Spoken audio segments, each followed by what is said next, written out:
Mas vamos começar a carta à igreja de Éfeso. Eu queria que o senhor fizesse algumas considerações e o pessoal que está online aqui quiser fazer pergunta, por enquanto, só sobre a igreja de Éfeso, tá certo? Depois a gente fala das outras. Tá Beleza? bom, Tá com o senhor, beleza. pastor. Tá bom, Freire. Saudando a todo mundo que está chegando aí. É bom a gente poder estar junto, mesmo estando distante. Eu costumo dizer que a gente está experimentando aquilo que Jesus prometeu, né? Ele fisicamente está distante de nós, mas garantiu que estaria presente, vivo espiritualmente no nosso meio. Paulo também fala sobre isso, que está distante de alguns irmãos, que ele gostaria de estar em contato físico, mas anima os irmãos dizendo que o espírito dele, a alma dele, está envolvida com os irmãos, mesmo distante geograficamente. Antes de falar da primeira carta, Freire, eu queria só fazer uma rápida consideração sobre o livro de Apocalipse, né? Sim, ok. Porque é um livro que ficou meio que mistificado no nosso meio. Ficou um livro assim, na posição canônica mesmo, de forma popular, em último lugar, quando na verdade Apocalipse está no lugar certo, no cânon sagrado. No relacionamento com Deus, não há uma ordem de primeiro e último. O próprio Jesus ensinou isso na prática, né? Perguntaram para ele como é que fazia para ser o primeiro, ele ensinou que essa posição ele precisaria explicar servindo, né? Sendo que para nós seria o último. Como pode um senhor lavar os pés dos servos? Então Jesus começa a colocar na nossa mente, na nossa alma, como é que funcionam as coisas para Deus. Então Deus não tem essa escala, não tem essa graduação ou gradação. Então, Apocalipse não é o último livro da Bíblia. Apocalipse é o livro que está no lugar certo na Bíblia, porque ele conta o final da história. Ele traz para nós, inclusive, a memória de toda a história do início até o fim. Não é à toa que o livro começa dizendo, na sua primeira palavra do livro, é revelação. Revelação das coisas que ainda não foram apresentadas nos 65 livros antes e que, a partir do livro de número 66, o Senhor vai descortinar muitas coisas boas. E aí eu gosto muito de lembrar o reverendo John Stott, não é? Que já está com o Senhor, o que ele falava acerca do livro de Apocalipse. Ele diz que há muito no livro de Apocalipse para nos convocar ao arrependimento e à renovação. Essa é a expectativa. Enquanto muita gente pensa que vai encontrar em Apocalipse assim coisa meio que parecido com Nostradamus, com o calendário maia, com o calendário inca, vai assim encontrar ali revelações fantásticas sobre o futuro, e não é só isso. Na verdade, a essência nem é essa. A essência é nos convidar à revelação de Deus para que a gente se arrependa e para que a gente busque em Deus essa renovação. John Stott também dizia que há muito no livro de Apocalipse para nos levar à humilhação e à vergonha, para a gente entender o que nós vamos falar daqui a pouco. A gente até conversava antes de iniciar a live, não é? Dessa expressão, eu sei as tuas obras, né? Então, o Senhor é um convite a gente se envergonhar e a gente se humilhar diante dele, sabendo que ele está nos avaliando passo a passo, minuto a minuto, segundo a segundo, fração a fração. O terceiro aspecto que John Stott levanta sobre o livro de Apocalipse é que há muito ali para a gente ficar mais atento sobre a malícia do nosso inimigo, né? Que ele é muito malicioso, muito esperto, muito habilidoso, é um excelente teólogo, maneja muito bem a Bíblia Sagrada e a gente precisa estar muito atento e o livro de Apocalipse nos ajuda a isso. E por fim, John Stott diz que Apocalipse é um livro de motivação. Ele nos incita à firmeza e à perseverança. É essa a boa expectativa que nós temos no livro de Apocalipse, e não simplesmente buscar um livro que só tem profecia, profecia, profecia. A gente precisa se desligar um pouco disso e buscar os princípios que nós temos no livro de Apocalipse. Aí sim a gente pode agora falar da igreja de Éfeso, né? E a igreja de Éfeso, Jesus se apresenta a ela. Interessante, Freire, que as 7 cartas, ela tem a mesma estrutura. Não poderia ser diferente, né? Porque o autor é o mesmo.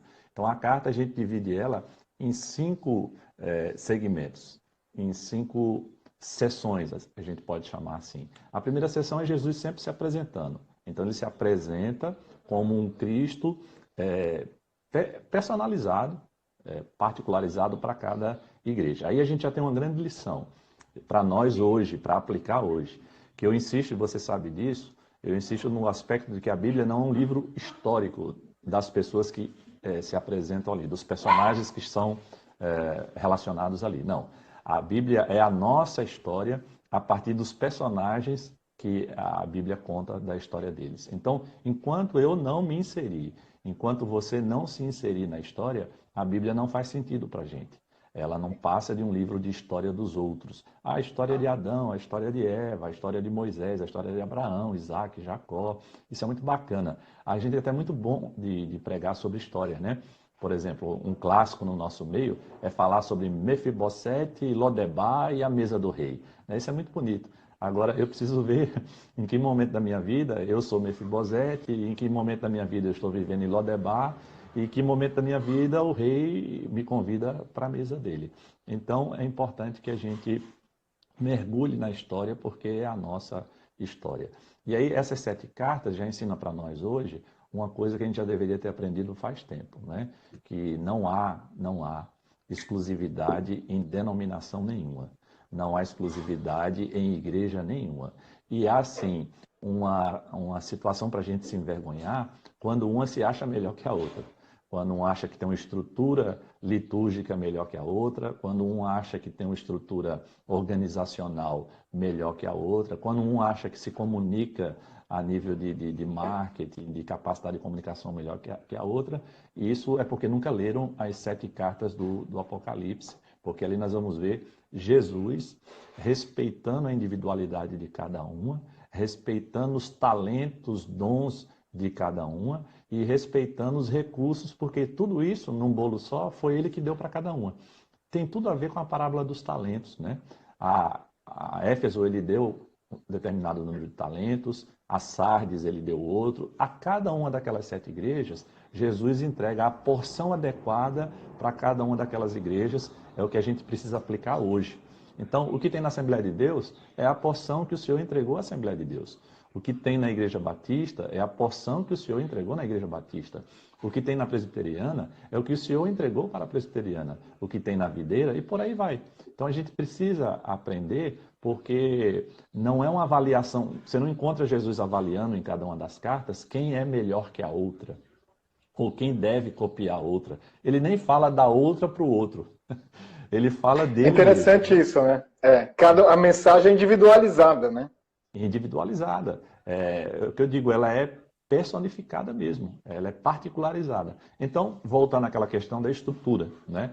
Nós temos 5 sessões em cada carta, 5 sessões iguais. A primeira é quando Jesus se apresenta, em Éfeso ele se apresenta como aquele que tem na sua destra as 7 estrelas e que anda no meio dos 7 castiçais ou candelabros de ouro. E o próprio livro explica para nós que essas 7 estrelas são os 7 líderes ou os 7 pastores, cada um de sua igreja. Jesus está dizendo, eu tenho ele nas minhas mãos. Isso tem tudo a ver com o que ele estabeleceu, e Paulo explica muito bem isso para a gente, não é?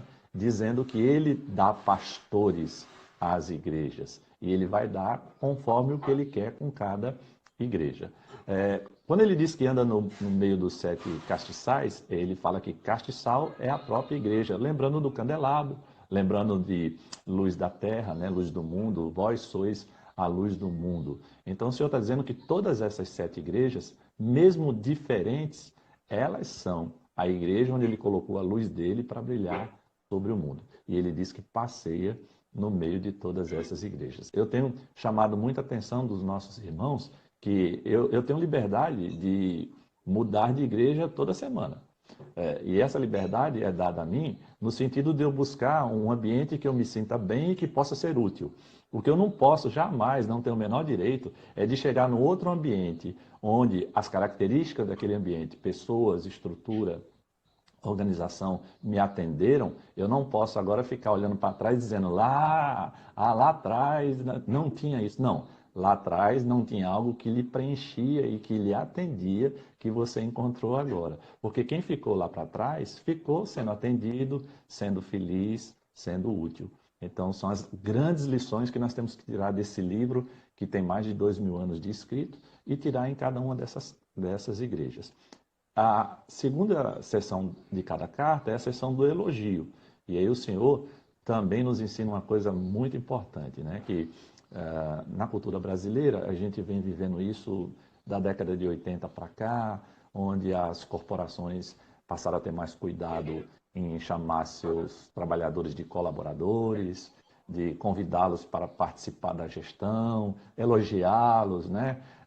Fazer com que eles participem dos resultados, não é? Então, é exatamente o que Jesus faz. Jesus não tem a menor vergonha de elogiar ninguém, até porque, assim, Jesus disse que sem Ele, nada nós podemos fazer. Então, se a gente não fez nada de bem feito, é porque nós não estamos com Ele, né? E se fizemos de bem feito, o mérito é dele e Ele nos elogia pelo mérito de termos confiado nele. Então, Éfeso ele elogia dizendo que aquela igreja é uma igreja que tem zelo doutrinário, considera aquilo que está escrito como importante para a sua vida comunitária, para a sua vida como igreja. E aí ele faz uma crítica. Mesmo sendo uma igreja que tem um zelo doutrinário, um cuidado com a doutrina, eles abandonaram o primeiro amor. Outra grande lição para nós, não é? Nós podemos e devemos ser muito bons de Bíblia, frequentadores de culto de doutrina, escola dominical, escolas teológicas, grupos de estudo, mas se não tiver amor, esse zelo doutrinário não vai fazer muito sentido. Implica dizer que nós estamos avançando em outras doutrinas, pulando a doutrina do amor, que é o ponto de partida para todas as outras. E aí a quarta seção da carta é a seção da exortação, da puxada de orelha, né? E ele diz, busque a renovação espiritual. Por fim, ele sempre promete a cada uma das igrejas uma recompensa. Aliás, é uma coisa que Deus gosta muito de fazer. Galardoar, presentear, nos tratar como filhos, filhos amados, filhos queridos. Eu me preocupo muito hoje que a gente assume alguns extremos, né? Tem hora que a gente assume o extremo de que nós somos filhos do rei e somos melhores do que todo mundo. E tem hora que nós não somos nada, somos desgraçados, pobres, cegos, miseráveis e nus, né? E a gente tem que entender que não é por aí, né? A gente tem que entender que na situação sem Cristo nós somos pobres, cegos, miseráveis e nus. E na situação com Cristo nós nos tornamos filhos de Deus. É Ele que disse, a todos quanto receberam, vai ser lhe dado o direito de serem chamados filhos de Deus. Só que daí, como filhos de Deus, a gente se comporta como o filho pródigo, né? Aquele filho que só quer estar na casa do pai para ser tratado como o pai trata a todos os outros. Então não há assim um privilégio nisso. E aí a recompensa que ele promete para Éfeso é comer da árvore da vida que está preservada, guardada no céu. Então, essas são as 5 sessões que seguem nas outras 6 cartas e em que Éfeso a gente tem essa realidade. Cristo é aquele que está passeando no meio da igreja, tem o controle da igreja a partir do controle dos pastores que ele ali colocou. Ele espera que a igreja dele tenha zelo doutrinário, persevere na doutrina dos apóstolos. Ele não quer que a igreja abandone o primeiro amor, não deixe de amar de jeito nenhum. E quer sempre que a igreja esteja buscando, assim como ele renova as suas misericórdias a cada manhã, ele quer que a igreja renove a sua santidade a cada manhã. Afinal de contas, o convite dele é para quem é santo, santifique-se mais. Tá. Mas interessante que ela toca, o apóstolo João, inspirado por Cristo, ele toca num detalhe aqui, que essa igreja, ela tinha boas obras, né? Conheça as suas obras, isso. O trabalho árduo e a sua perseverança. Olha que contexto interessante, está no versículo 2 do capítulo 2. E em seguida ele fala, e você não tolera os homens maus, os que dizem ser apóstolos. Você estava vendo hoje, ou foi ontem, não vi, mas tem um pastor que gravou um vídeo provocando os grandes pastores que a gente tem aqui, né, da teoria da prosperidade, o pessoal que unge lenço, o pessoal que você precisa fazer uma oferta para ser curado. Essa turma está em mais lençóis, né? Um período de purificação da igreja, né? Mas bacana isso, que essa mensagem está aqui, né? Como você falou, há mais de 2000 anos, na nossa cara, uma recomendação para a igreja da época, ou seja, esse é um tipo de coisa que sempre existiu, esses falsos profetas sempre existiram, né? E aqui Cristo já nos alertava lá atrás acerca disso.